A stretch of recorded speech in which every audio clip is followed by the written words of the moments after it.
Hey, Ecommerce Marketing Podcast listener, are you looking to increase traffic and sales to your website? You can do this by launching your own referral program. Just visit getosi.com and sign up for a free trial today. That's getosi.com.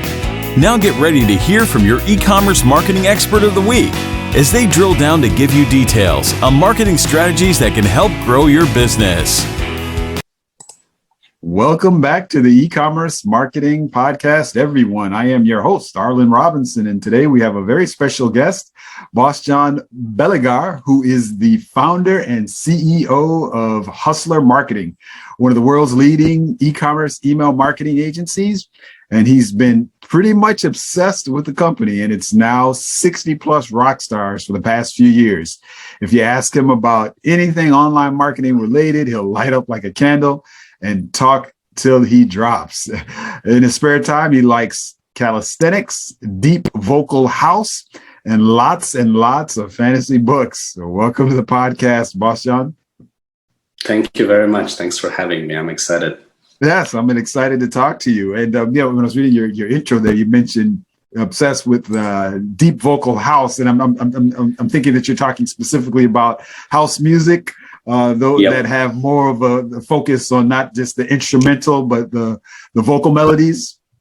Right. Okay, it's like the techno beat and then some sounds. Yeah. Gotcha. Voices. That's awesome. Yeah, I'm a fan of house music. I'm originally actually from Chicago, Illinois, which I would say is the birthplace of house music. I don't. Some people contest that. I don't know what's your opinion on where's the birthplace of house music. What do you think? Not so much an expert. I did a lot of breakdance, so I know about the origins of, hip hop, so the Bronx, and I know a little bit of, culture and history in that. But house is something I recently got into, but it's amazing. Okay. I mean, gotcha. It is. I grew up with it. There's a lot of house DJs in Chicago, and I grew up going to different house clubs. So it's awesome. It's just incredible to kind of see its journey where, like I said, I'm pretty sure the birthplace was Chicago and it kind of evolved. And then I know over there in Europe where you are, of course, in Barcelona, I know other places in Europe, it's really just exploded. I kind of never would have guessed that it would have just gone so big, So, good stuff, man. It's a worldwide phenomenon now, right? Yeah. Definitely. Well, I'm definitely excited to talk to you. As I mentioned in reading your bio, you are with Hustler Marketing, and your guys' key focus is helping businesses with email marketing, a lot of e-commerce businesses. So today we're really going to be talking about, email marketing, some, strategies to make it successful for your particular brand, and really how, is it worthwhile? Because that's also a big question that I get time and time again with e-commerce companies. I'm always hearing this chatter about, is email marketing dead? Is there going to be a death of email? And I'd love to know your opinion about that. But, before we do get into all of that, why don't you tell us a little bit more about your background and, specifically how you did get into what you're doing today? Sure. A pleasure. I think the first contact with internet marketing was when I was a videographer for some, sort of like gurus. Basically, they were doing info courses in the health space and then also some in the dating space. So I used to travel around with them and do like YouTube videos for them. And there I learned, about copywriting and offers and video courses and how to structure it all. And then after some time of doing that, I just kind of focused to be a copywriter instead of a videographer. And I would write pretty much whatever whatever I could get my hands on. And then very soon, clients wanted me to actually send that email out, not just write it. So that's kind of how I organically gotten into email marketing. And then, 4 years after, there's a bunch of clients, a big team, as you said, and it's kind of growing. So that's awesome. That's awesome. Yeah, good to know. And I think just from hearing your success and kind of where you came with it and your journey and building your awesome team there, I think just hearing that really is almost the kind of the answer to my first question, which a lot of people are always asking, is it worth it? And is email marketing still effective? What would you say? Yeah, I hear this a lot, and from the people who don't know so much, they say, so you send out those spams, like you send the spam out. Like, no, So technically, statistics now, we work with about 70 e-commerce stores now, and statistics say that on average, they make 25% from email of their total revenue, right? So a quarter. Now, it gets even better because email revenue is actually more profitable, because when you spend, when you get those first buyers through Facebook ads, Google ads, and whatever, the profitability is not as high. Email is mostly, using your list, using your current customers to create more, purchases. So it's actually a lot more profitable. So 25% of revenue is huge. I would say 2 more points here are pretty crucial. Now with the whole policy updates from Apple, and it's all privacy this, privacy that. Email is it's a zero-party data, right? Once you have your list, you have it, and you can do whatever you want with it. So that's pretty important as well. So definitely still big. Yeah, definitely. Yeah, I think what it is and why people, this whole chatter of the death of email and all that, why it kind of continues is just because, several years back, we don't hear too much of it these days, even though it can be an issue. There's a lot of companies that that abuse it. And there's a lot of people that abuse email as far as, like you said, the spam emails. I think we all can kind of testify to, being on these lists and then having our inboxes just kind of flooded with, a lot of garbage, to put it bluntly. And so it has kind of put a little negative sting when anytime somebody brings up email marketing. They immediately kind of go back to think of just being flooded with a lot of these marketing emails. But the bottom line is there are companies that, of course, like yourself, that are doing it, effectively and correctly, and using it to cultivate a relationship really with customers and potential customers, because that's really what you're doing. You're kind of engaging in conversations, you're providing valuable information, and you're growing a relationship via email. And that's really what it's about. It's really kind of, if you look at it as more of a vehicle to empower people, your customers and potential customers, then you kind of can see the true value of it. So that's kind of what I think. Correct. If I can just add this here, I listened to Klaviyo's, the email big software CEO on one of their events in Boston, and he had this really cool vision, where actually email marketing and then also SMS and other retention strategies is basically how a brand can speak to all of its customers still on an individualized level, right? Because now emails have all these powerful features of knowing all your purchases, your preference, etc., and they can give you recommendations or even tips and ideas based on that. So I think if you do it right, it can be very powerful. But as you said, if you just don't think about anything and just send, then of course you're gonna have problems. Yeah, that's very true. And I think that really kind of leads me to my next question, and what I think a lot of businesses struggle with when they say, okay, they're going to explore email marketing, they're going to create a campaign, they're going to get a platform such as Klaviyo to, create a campaign. Then the next question then is, okay, content. What do I do? How do I come out with a great marketing email that, it's not going to go straight into someone's trash? It's not going to get people to unsubscribe from my list. What is kind of the process to creating these types of emails? Yeah, what do I send? With this, I'll go first to like a golden nugget from one of my first mentors, Daniel Diet, who basically told me, there's 3 things that lead to a success of any campaign, email, even, back in the day with when they would do like mailings and stuff. So basically it's strength of the list, strength of the offer, and strength of the copy, right? So this is really key to understand. So if your list, right, if your customers, if it's a good list, if it's, people that really like what you have, if they're engaged, then even if your copy is pretty bad and your offer is poor, if you just say, hey, please buy, they will buy because they are so passionate about you, right? Talking about, Tesla and, whatever your favorite products, etc. are. So that's one, it's strength of the list or your audience. Then we have strength of the offer, right? When you have a good offer, again, you don't need, a lot of great copy. Because if you have something that's either ridiculously cheap, or you get a lot of items, or it's just a really great product, like whatever, like a great offer, right? Again, people will they will buy everything they can because it's such a good offer. And then the third piece is the copy, right? Once you have, of course, a good list, ideally a good offer, then you think about copy, right? And if we go a little further into the copy elements, things like, time pressure that can, of course, what kind of copy you will do depends largely on customer avatar, because something like time pressure will be great for, impulsive buys and consumers and stuff like that, whether it would be different in a different case. But I would say time pressure, pay attention to your subject lines. And then, depending on the type of product you're promoting, you can either go short copy, long copy. And there's a lot of formulas out there, Viking, Velociraptor, and there's a bunch of others where they tell you how to structure your message. They say, talk about the pain, intensify the pain, then give them a solution, etc. So you can do that. There's other ways, but I would say think about the strength of the list, strength of the offer, then go into the copy, and then make sure that the copy fits your target customer. I think that's the key.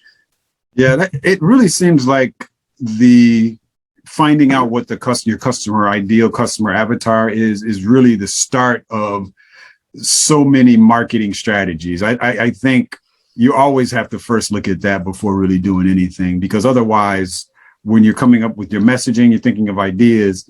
If you don't have that ideal customer in mind, then you're really just going to be wasting time. You're going to be kind of shooting at the wrong target, so to speak. And so, that's very true. And especially specifically with email marketing, because it's all based on specific messaging. What are you telling that person? What are some things that you're saying that will hopefully resonate with that audience? And if you don't do your homework first and figure out, who it is that the ideal customer is, then it's it's going to be kind of wasting time there.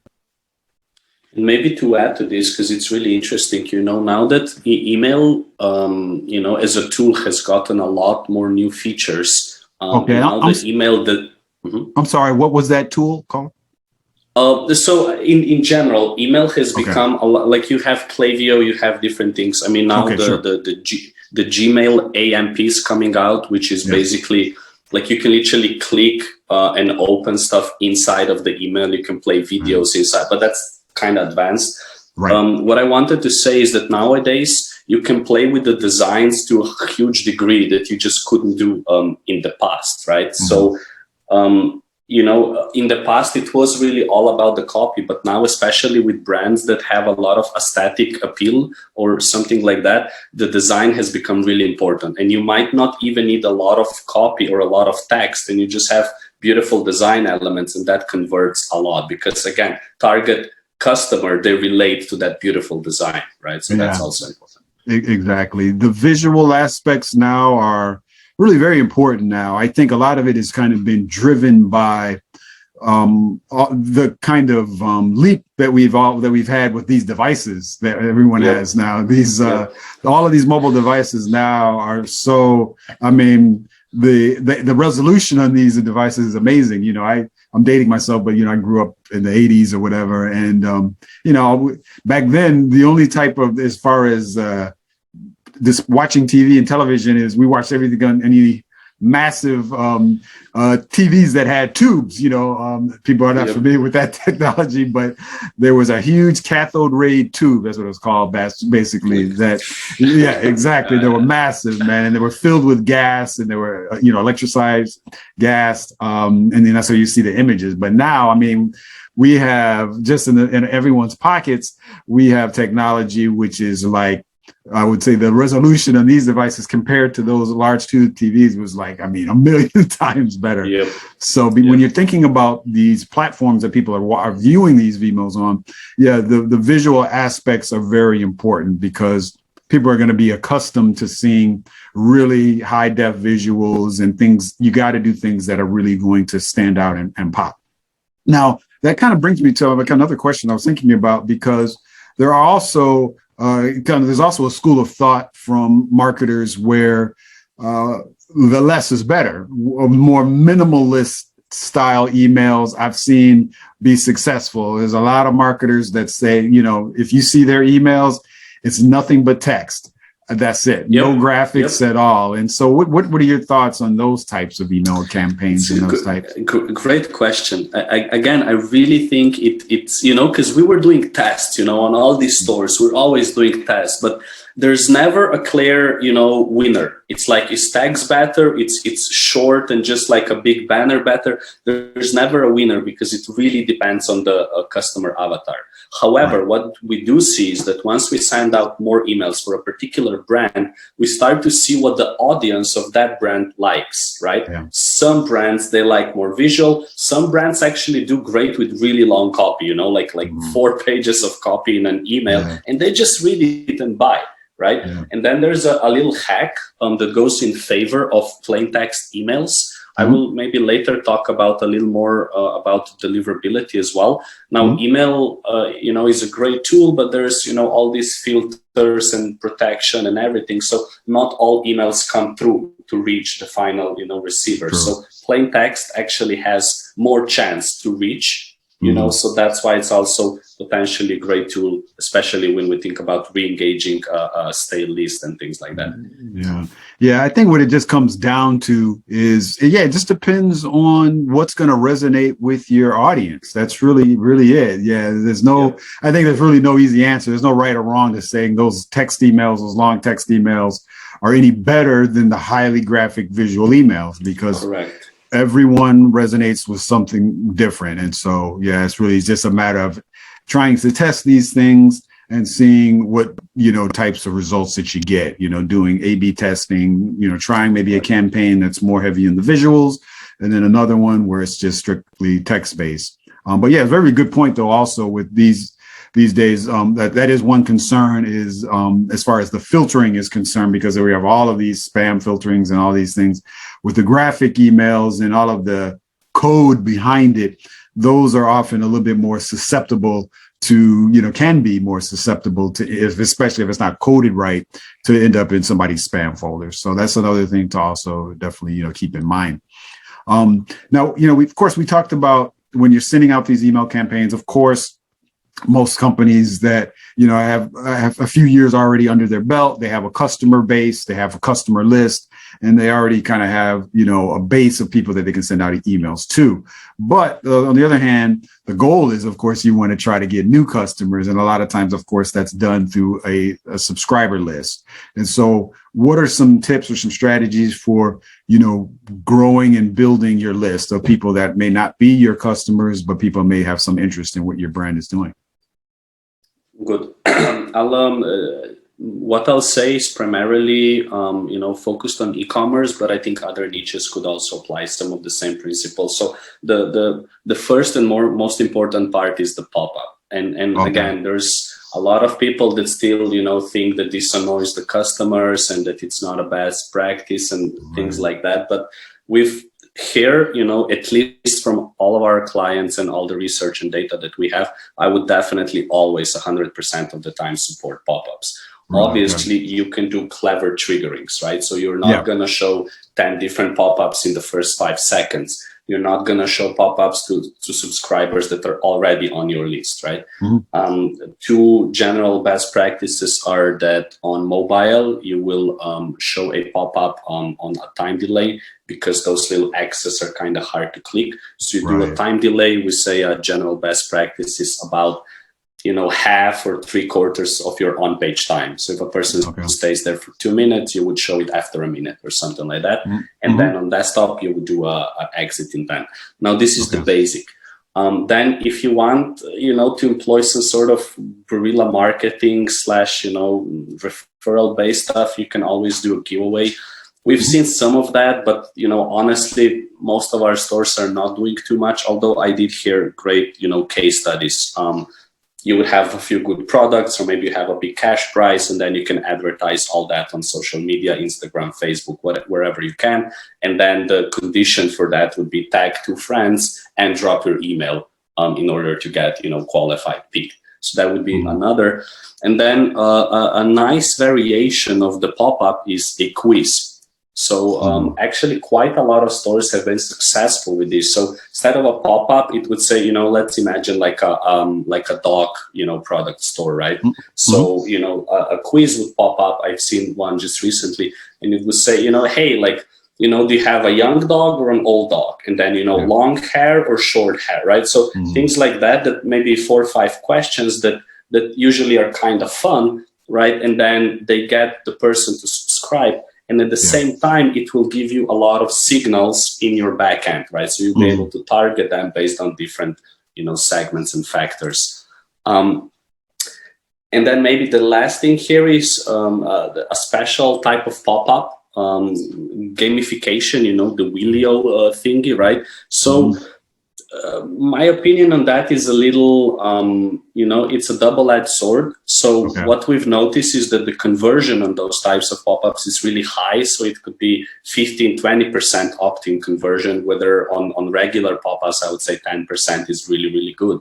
However, the people who actually subscribe to that are later on less active and buy less. So in essence, you're creating more of your list, but it's maybe not as quality. And if we look back into, we said strength of the lead, strength of the offer, and strength of the copy, then it's basically your decision as a brand, what kind of, strategy you want to employ to build your list. So those, and before I forget, a lot of stores still are making a mistake because in collecting and building their list, because this is just one entry level into the funnel, right? So one entry level is a person comes to the website, they subscribe to the list, they get targeted. There's 2 others. One is when they buy, and the third one is when they abandon cart, right? So when those 2 things happen, you also have to have automations active that will send them some emails and then subscribe them onto your emailing list. Yeah, very important. Yeah, those last couple of ways, the abandoned cart is definitely something a lot of times when people forget about. Businesses are focusing so heavily just on the pop-ups and just getting people to subscribe to the newsletter and just that aspect of it. But there's a lot of other ways where you can get people into it.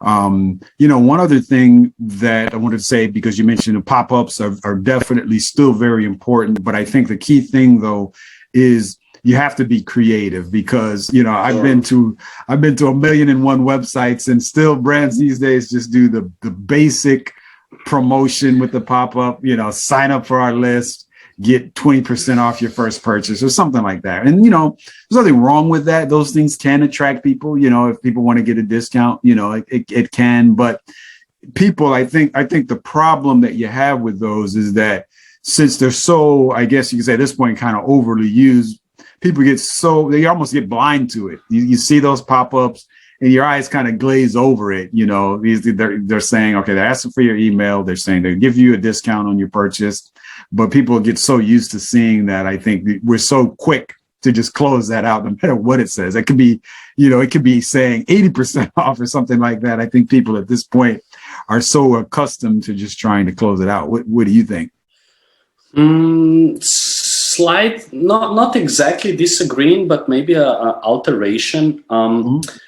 I would say, when us marketers think about, strategies like this, I think it's a slightly different point of view when somebody who's not a marketer and thinking about this day after day. I think because the numbers are clear, like if you put a pop-up, you will get, I would say, between 3 and 10% conversion rate, right, on your email list. Now, and as you said, most offers are 10-20% off. I'm not particularly proud of them, and like if we can, we encourage our clients to play with that, because if they come up with like a more creative offer, they could get a higher rate. However, it's better to have that than nothing, because once you have 100,000 people coming to your website, and you're not doing that, you're literally wasting money, that you spent on ads and whatnot. So yeah, it's a little bit, but at the end of the day, it works, and it's just like it's a no-brainer to not have it. But yes, personally, my soul and artistry and all that, I would love to see more quizzes and more like cool pop-ups, but most are not like this. Yeah, I understand. And I understand where brands are coming from. They know they're getting all of this traffic to their websites, and they're not trying to, they're trying to take advantage of it. They're trying to make sure that they get these subscribers one way or another. And so the basic pop-up with the offer is something easy to put up, and it's better than doing that than having nothing at all.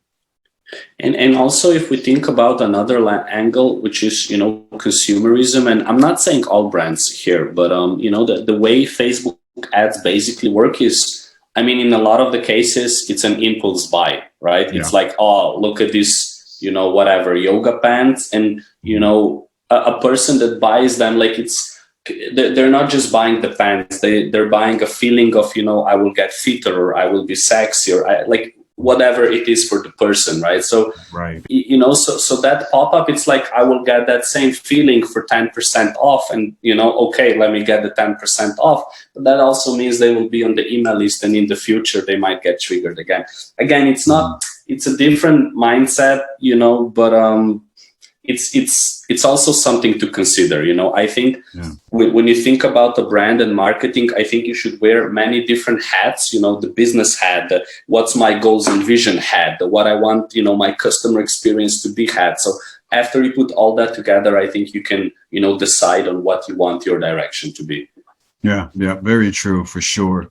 Well, Bostjan, as we get ready to wrap things up, from your experience, the different brands that you've been dealing with, and just in general overall, what are the variables that really affect, I guess, the main variables that affect the success or failure of an email marketing campaign that you've seen?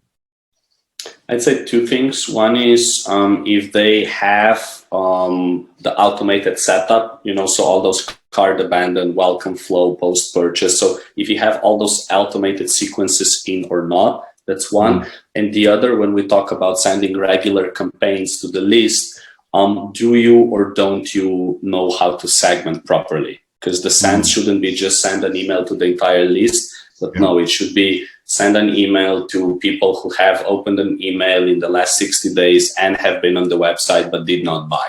For example, that's a really hot segment where you can, assume they are interested in buying something, right? You won't, for example, if they just bought something last week, you won't target them with hey, buy tomorrow, buy now. You won't do that because it makes no sense, right? So I would say segmentation in blasts, and then having a strong automated setup.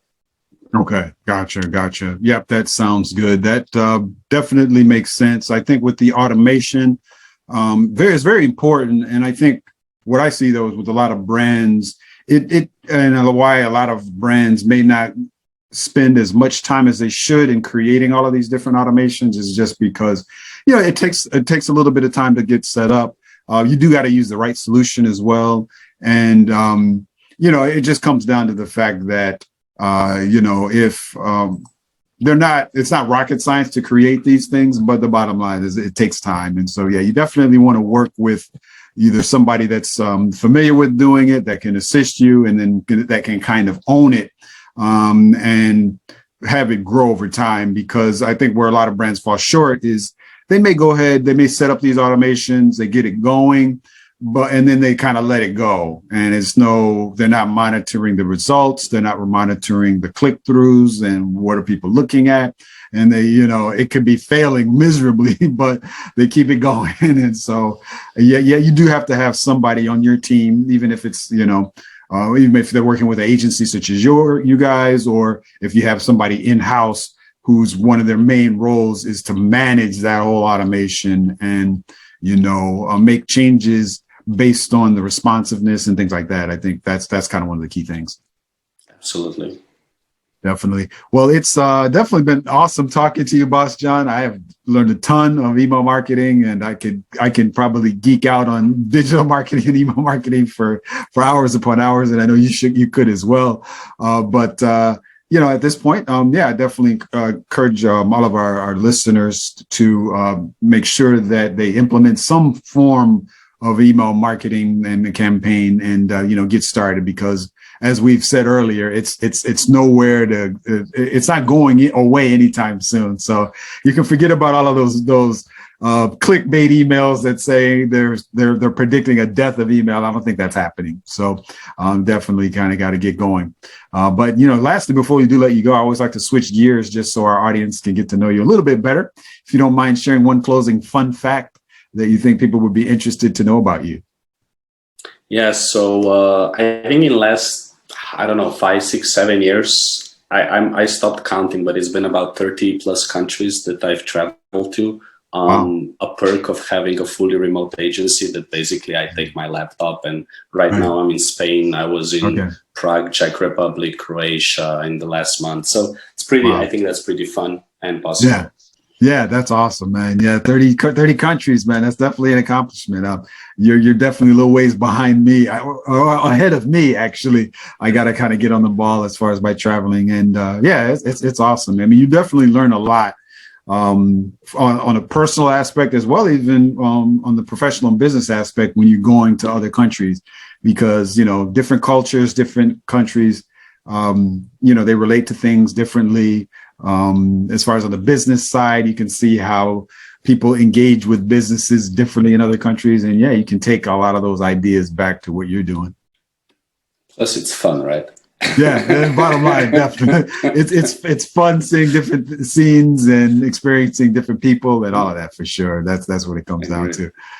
All right, Bostjan. Well, it's been great talking to you. And before we let you go, if you don't mind sharing a way for our listeners to get in touch with you if they want to reach out to you and pick your brain any more about email marketing. Sure. So you can simply email me. So that's BOSTJAN, Bostjan @hustlermarketing.com. There's our website there as well. And if you type my name, Bostjan Belingar, you'll also see it in Instagram, Facebook. Just pick whatever you like, and I'll be happy to chat to you. Gotcha. Well, that's awesome. I definitely encourage our listeners to reach out to you and see, how you can assist them any further. And thank you again, Bostjan, for joining us today on the E-Commerce Marketing Podcast. Thanks for having me, Arlen. Thank you very much. Oh, you're welcome. Thank you for listening to the E-Commerce Marketing Podcast. If you've enjoyed this episode of the E-Commerce Marketing Podcast, be sure to rate, review, subscribe, and share it with everyone you know.